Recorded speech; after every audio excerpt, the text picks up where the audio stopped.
The Lord's Supper. The Lord's Supper, the right and need of every man to feed on God, the bread of divine sustenance, the wine of divine inspiration offered to every man, and turned by every man into what form of spiritual force the duty and the nature of each man required. How grand and glorious its mission might become!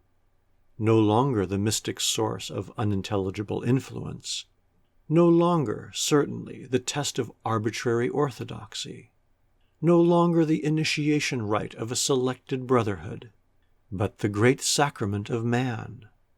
There is no other rallying place for all the good activity and worthy hopes of man.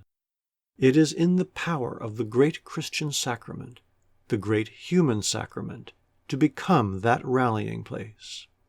Think how it would be if some morning all the men, women, and children in this city who mean well, from the reformer meaning to meet some giant evil at the peril of his life, to the schoolboy meaning to learn his day's lesson with all his strength, were to meet in a great host at the table of the Lord, and own themselves his children, and claim the strength of his bread and wine, and then go out with calm, strong, earnest faces to their work.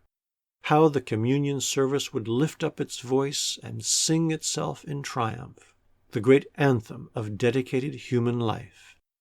Ah, my friends, that, nothing less than that, is the real Holy Communion of the Church of the living God. Phillips Brooks.